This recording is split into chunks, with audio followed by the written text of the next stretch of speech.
Welcome back to That Philly Sports Girl. I'm your host, Elise Person, and Week 5, the Philadelphia Eagles fall to the Pittsburgh Steelers 38-29 in a game that for me was majorly lost by the defense. Yes, the offense had their ups and downs throughout the game. However, the defense gave this one up for me. Giving up 38 points in one game is unacceptable. We are better than that. We have a stronger defensive line than most teams. Our secondary is amazing. Yes, our linebacker position is not very great, but 38 points is way too many points to be giving up in one game.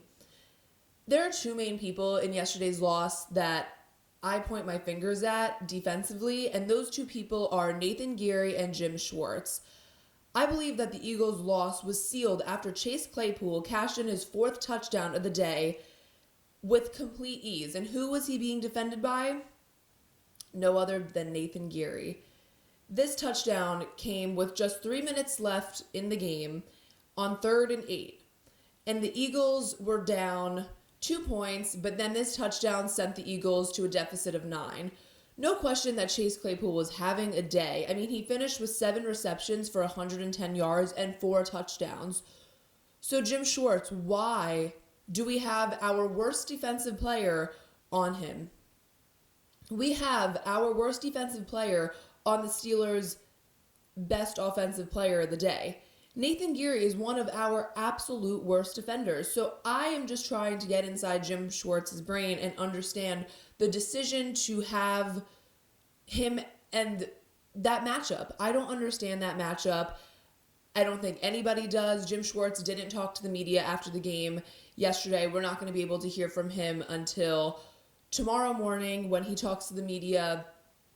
Doug Peterson commented and was just saying, I can't comment too much until I see the film. So he was kind of not being direct with it. He might not really know. I mean, Jim Schwartz is a defensive coordinator, so that was ultimately one of his decisions on that end. So I'm really interested tomorrow to see what Jim Schwartz has to say about this, because the media is going to be peppering him with questions about this, because this was a decision, a matchup that cost the Eagles the game. We have this play coming. Ben Roethlisberger snaps the football. Chase Claypool cooks Nathan Geary, and then Geary gives up on the play. And I think that for me also was a huge piece of frustration. We already don't really like Nathan Geary. He is constantly giving up on plays. He's not finishing them. He's not really the best at coverage at all, period. And then he gives up. He's jogging. Chase Claypool cooks him, and then Nathan Geary kind of just starts jogging, letting Claypool go to the end zone.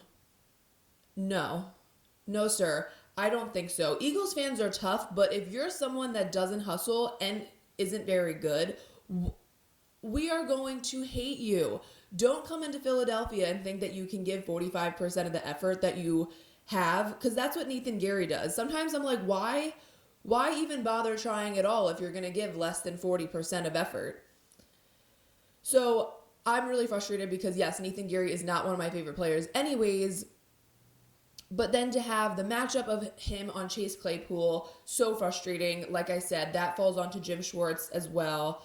But like I said, this solidified the Eagles' loss. I had mentioned the Eagles were only down by 2 before this touchdown. And I think if the Eagles held the Steelers to a field goal, we would have only been down by 9 with about 2 minutes of game left. And I genuinely believe that the Eagles' offense could have maybe stirred something up to come back and potentially win this game. However, this touchdown for the Steelers was a complete momentum changer. After Chase Claypool's 4th touchdown, you could just tell when Carson Wentz and his offense took the field, they were a little flat, and the Steelers' defense was fired up. The Eagles didn't even get a first down, and they finished the drive with Wentz throwing a pick on 4th and 20. So yes, we can talk about Carson Wentz's interceptions, but I feel like we've honestly beat that horse dead.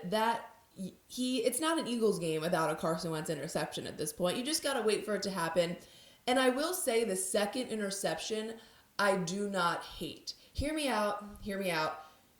Carson Wentz throws this pick with about 2 minutes left. They just went four and out, basically. He throws, it's 4th and 20, and they are at they are at the Steelers' 15. So if he didn't complete, the Steelers would have gotten the ball 15 yards out of the end zone.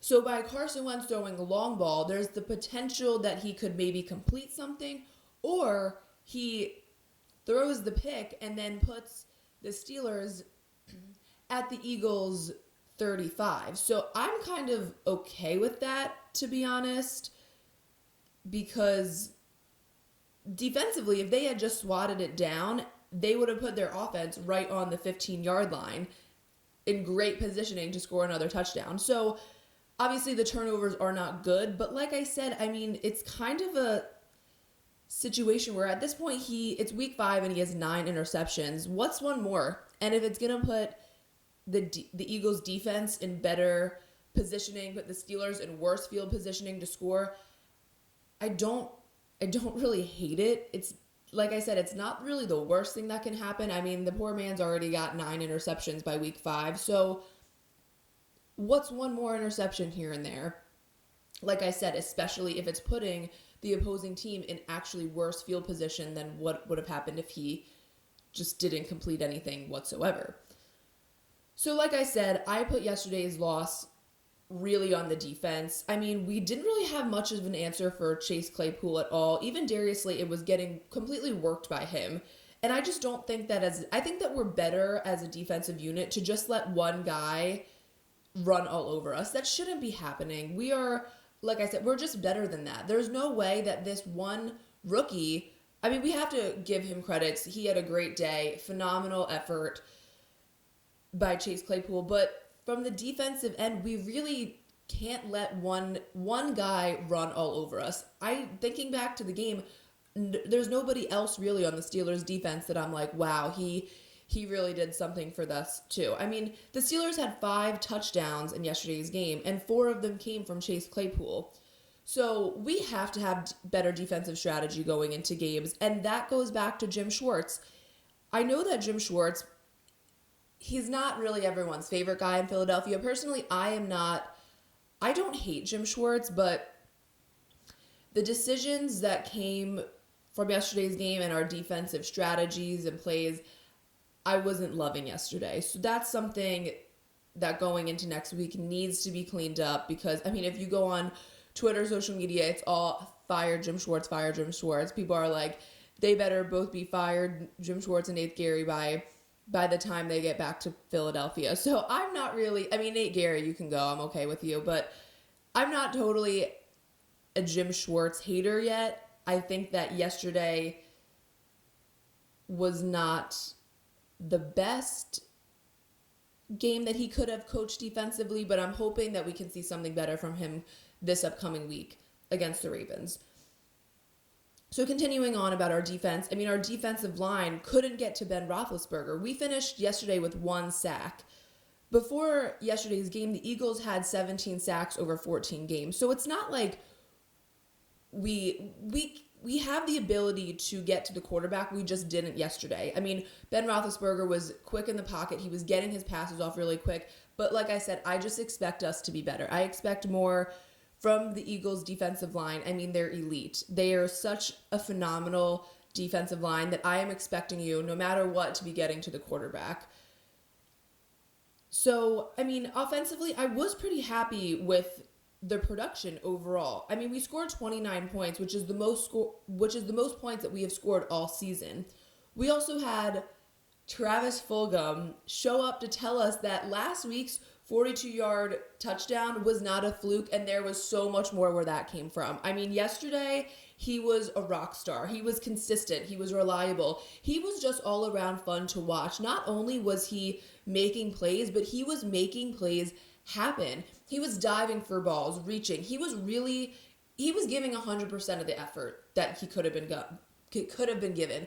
Nathan Geary should maybe watch his game film and take a look at what it takes to give 100%, because Travis Fulgham is giving 100% effort, and Nathan Geary, like I had mentioned, 0 effort. But back to Fulgham, I mean, such an exciting guy to watch, and it just makes you happy. I mean, he came from Old Dominion, walked on to Old Dominion, so he's never really been someone that's gotten a lot of notice. You know, he kind of went unnoticed, it seems, in college, and then he's on the practice squad. And once he gets moved up, this is the guy that the Eagles have been looking for years. We have been trying to find Travis Fulgham for years, and we've been doing it with trades, draft picks. Little do we know, sitting in our practice squad is this amazing, phenomenal wide receiver.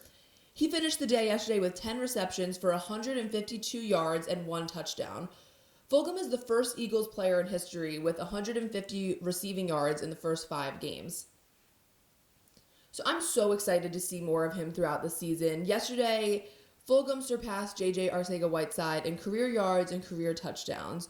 Fulgham now has 212 career yards with 2 touchdowns, and J.J. Arcega-Whiteside has 206 yards with 1 touchdown.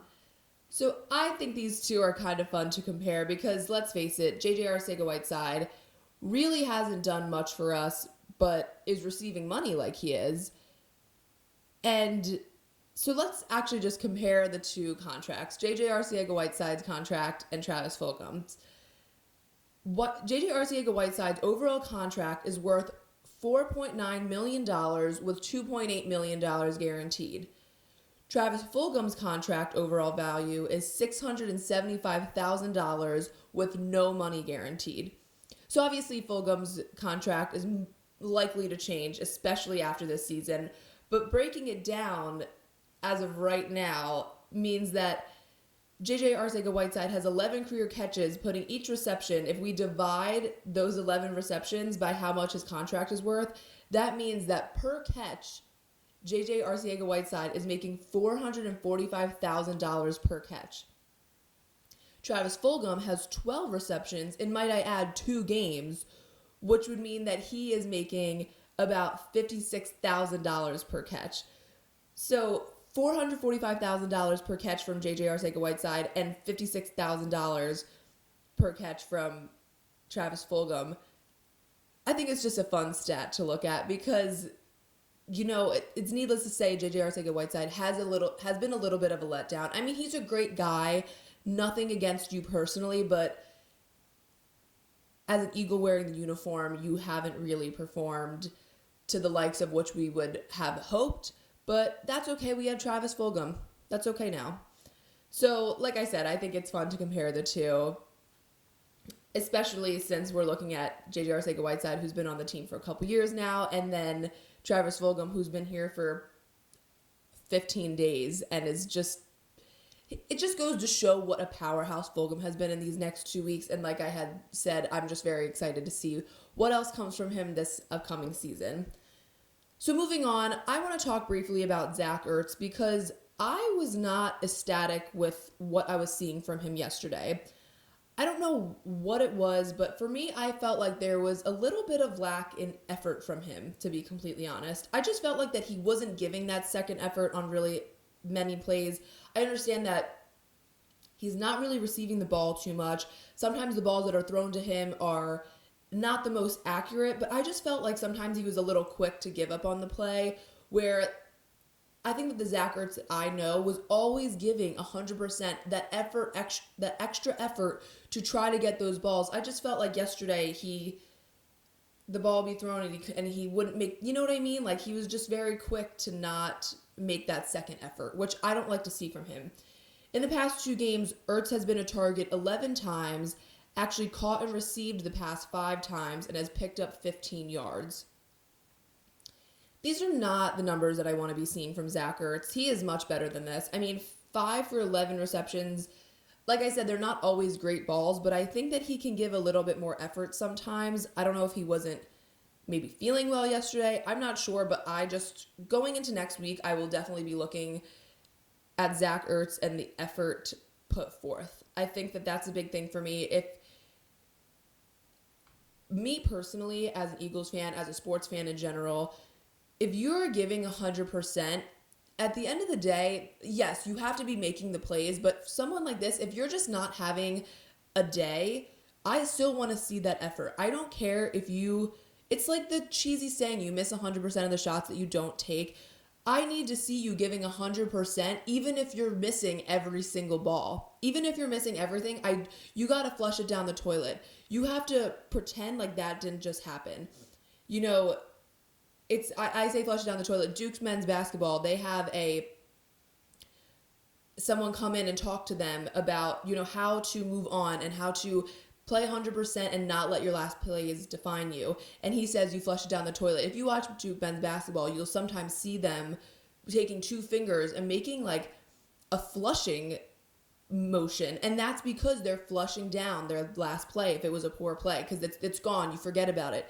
And that's what I think sometimes Zach Ertz needs to do, because, last season he got a lot of scrutiny about, his receptions and how much he was catching and how many times he was a target. So this year, I don't think it's something that he can let dwell within him. I think that he just needs to move on and give 100% of his effort, even if it's just not fallen for him the past few games. Flush these games down the toilet, and I want to see something big come from Zach Ertz next week.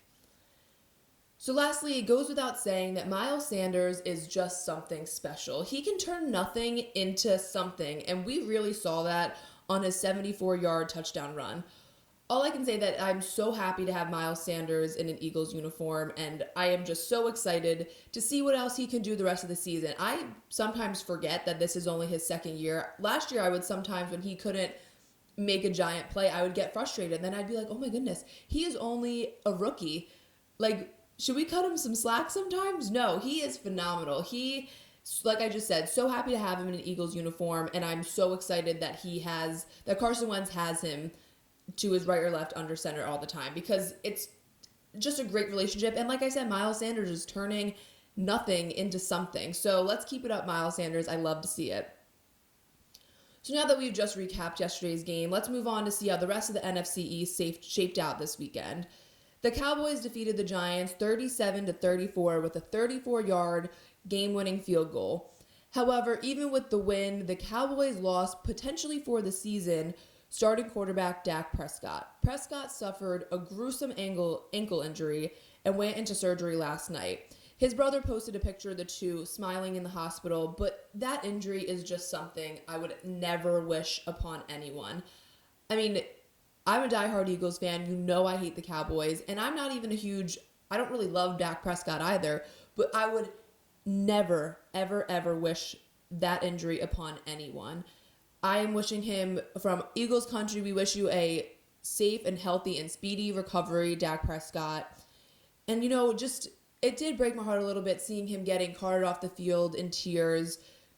If you go on Twitter, a lot of Eagles fans are wishing Dak Prescott a healthy, speedy recovery. You have sometimes those Eagles fans that we don't like to resonate with that are saying that he deserves it or something. Nobody ever deserves something like that. So just to clear the air from any Eagles fans that you might see tweeting very nasty things like that, we don't back that whatsoever. We wish Dak a speedy recovery.